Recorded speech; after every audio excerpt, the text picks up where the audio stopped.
नमस्कार मित्रांनो, hiring today आपल्या चॅनलवर तुमचं मनापासून स्वागत आहे. मित्रांनो, जर तुम्ही LLB किंवा MBBS पूर्ण केले असेल आणि भारतातील सर्वात मोठ्या सरकारी बँकेमध्ये अधिकारी म्हणून काम करण्याची इच्छा असेल तर आजचा व्हिडिओ तुमच्यासाठी खूप महत्त्वाचा ठरणार आहे. कारण स्टेट बँक ऑफ इंडियामध्येच स्पेशल कॅडर ऑफिसर म्हणजे SCO पदासाठी नवीन भरती जाहीर केली आहे. या भरतीमध्ये असिस्टंट मॅनेजर लॉ आणि डेप्युटी मॅनेजर लॉ आणि बँक मेडिकल ऑफिसर अशा एकूण 84 पदांसाठी भरती होणार आहे.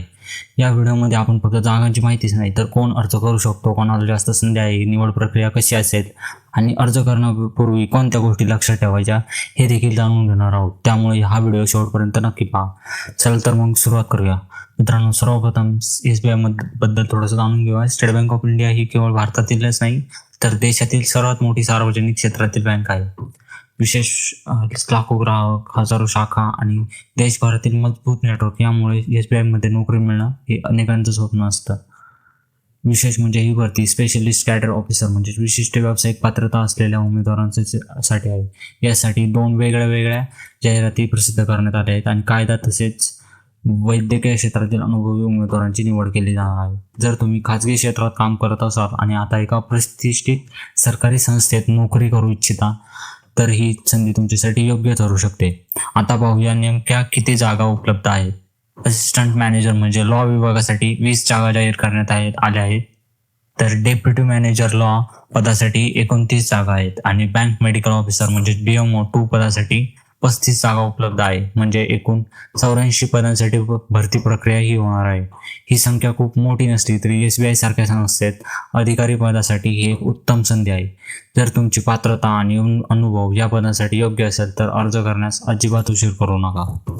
आता सर्वात महत्त्वाचा प्रश्न म्हणजे या भरतीसाठी कोण अर्ज करू शकतो. जर तुम्ही असिस्टंट मॅनेजर पदासाठी अर्ज करत असाल तर तुमच्याकडे LLB पदवी आणि किमान 2 वर्षाचा अनुभव असणे आवश्यक आहे. जर तुम्ही डेप्युटी मॅनेजर पदासाठी अर्ज करत असाल तर LLB सोबत 4 वर्षाचा अनुभव देखील आवश्यक आहे. तर बँक मेडिकल ऑफिसर पदासाठी MBBS पदवी आणि 5 वर्षाचा अनुभव हा आवश्यक आहे. मित्रांनो, ही भरती फ्रेशर्ससाठी नाही, म्हणून जर तुम्ही आधीपासूनच वकील किंवा डॉक्टर म्हणून काम करत असाल आणि आता सरकारी बँकेत अधिकारी म्हणून करिअर करायचं असेल तर ही भरती तुमच्यासाठी आहे. असिस्टंट मॅनेजर आणि डेप्युटी मॅनेजर या दोन्ही पदांसाठी वय हे 25 ते 32 वर्षांच्या दरम्यान असावं. बँक मेडिकल ऑफिसर पदासाठी कमाल वयोमर्यादा ही 35 वर्ष आहे. SC आणि ST उमेदवारांना 5 वर्षाची तर OBC उमेदवारांना ही 3 वर्षाची सवलत मिळणार आहे. आता अर्ज शुल्काबद्दल माहिती पाहूया. जनरल, OBC आणि EWS उमेदवारांसाठी अर्ज शुल्क हे 750 रुपये ठेवण्यात आले आहे.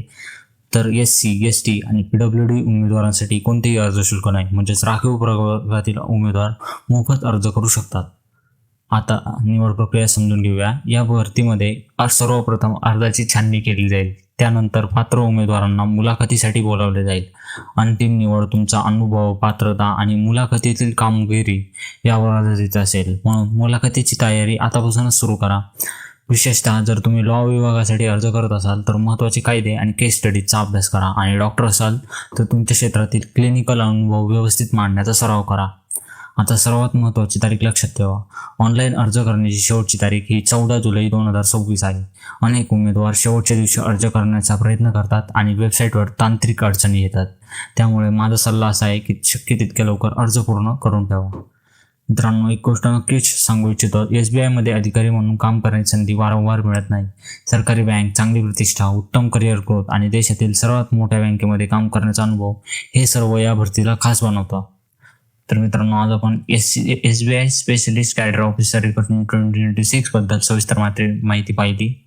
तर अजूनही तुमच्या मनात काही प्रश्न असतील तर कमेंटमध्ये नक्की विचारा, मी उत्तर देण्याचा प्रयत्न करेन.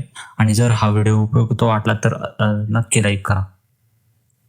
अशाच सरकारी आणि खाजगी नोकरीच्या विश्वासार्ह अपडेट्ससाठी हायरिंग टुडे चॅनलला सबस्क्राईब करा आणि बेल आयकॉन दाबायला विसरू नका.